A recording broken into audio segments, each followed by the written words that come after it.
1000 سال پیش پدران کلیسا تصمیمی گرفتن که منشأ اون نه دینی بود و نه الهی، بلکه نیتشون فقط و فقط حفظ قدرت بود. اما هزینه این تصمیم رو مردم عادی پرداخت کردن و نتیجهش تکه تکه شدن پرطرفدارترین دین دنیا، یعنی مسیحیت. اجازه بدید برای پیدا کردن ریشه اختلافات به کمی قبلتر برگردیم. به اولش، حدود 2000 سال پیش پیامبری به نام عیسی در شهر کوچیکی به نام ناصره ظهور کرد. عیسی فردی یهودی بود. هدف اون اصلاح دین یهودیت بود. چون در کتاب مقدس یهودیان به ظهور اصلاح کننده‌ای به نام مسیح مژده داده شده بود، به عیسی مسیح و به طرفداران اون مسیحی میگفتند. عده‌ای از یهودیان مسیح رو به عنوان پیامبر قبول نکردند و همچنان یهودی موندند. امپراتوری روم در اون زمان هم با مسیحیان و هم با یهودیان مشکل داشت و علتش هم این بود که رومیان دین و خدایان مخصوص به خودشون رو داشتن. در نهایت فردی به نام یهودا مسیح رو به سربازان روم لو میده و مسیح در 33 سالگی به صلیب کشیده میشه. مدتی بعد حواریون مسیح تصمیم به دفن اون میگیرن، اما وقتی سر میرسن متوجه نبود جسد مسیح میشه. یکی از اونها ادعا میکنه که مسیح رو هنگام عروج دیده. بعد از این اتفاق حواریون تصمیم به تبلیغ دین مسیحیت میگیرن.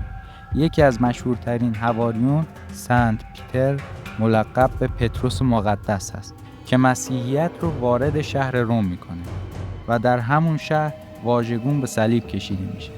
مسیحیت با وجود سختگیری‌های حکومت به سرعت در سر تا سر اروپا رواج پیدا میکنه.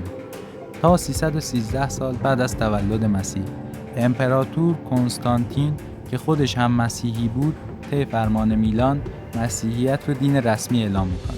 اما اقدامات کنستانتین به همینجا محدود نمیمونه. اون از طرف امپراتوری ساسانی احساس خطر میکرد و تصمیم گرفت برای مقابله با شاهنشاهی ایران پایتخت را از شهر روم به شهر بیزانتیوم منتقل کنه. به افتخار کنستانتین نام بیزانتیوم به کنستانتینوپولیس تغییر کرد. عرب توانایی تلفظ کنستانتینوپولیس را نداشتند. به همین علت به اون قسطنطنیه میگفتند. با انتقال پایتخت اختلاف بین شرق روم و غرب روم گسترش پیدا کرد و در نهایت تو سال 395 میلادی روم به دو قسمت شرقی و غربی تقسیم شد.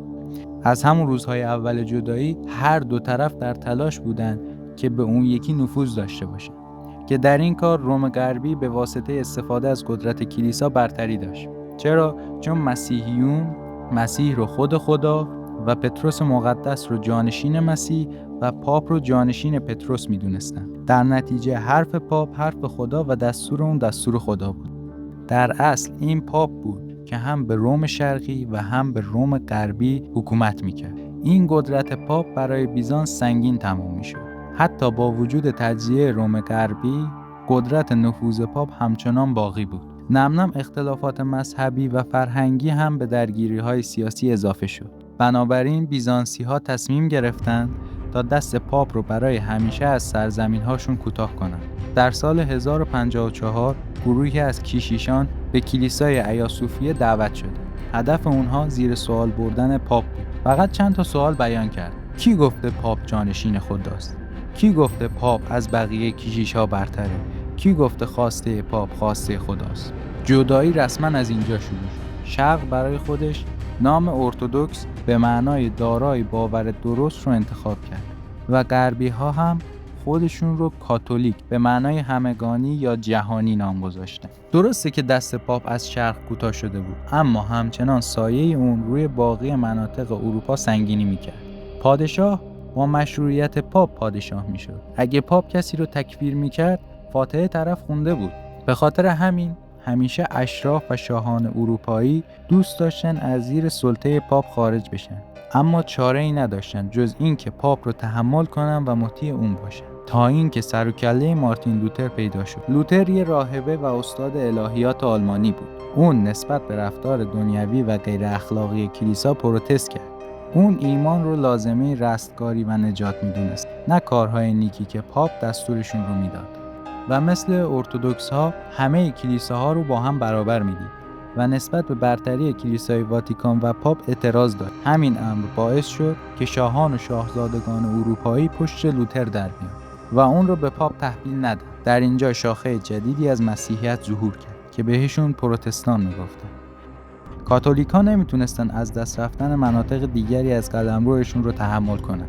به خاطر همین سلسله جنگ‌های خونین بین پروتستان‌ها و کاتولیک‌ها رخ داد که البته رقابت فقط مذهبی نبود، قدرت‌های سیاسی هم درش نقش داشت. یکی از این سلسله جنگ‌ها جنگ‌های 30 ساله هست. این جنگ یکی از ویرانگرترین جنگ‌های تاریخ اروپا است. در نهایت طی صلح وستفالی که کلیسا مجبور به پذیرشش شد، تمام درگیری‌ها تموم شد و عصر جدیدی شروع شد که قدرت کلیسا به طرز عجیبی کاهش پیدا کرد.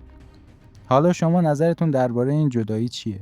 به نظرتون کدوم یکی از شاخه‌های مسیحیت جذاب‌ترن؟ خوشحال میشیم نظرتون رو با ما به اشتراک بذارید. البته بجز این سه مذهب، مذاهب زیاد دیگری هم داخل مسیحیت وجود داره.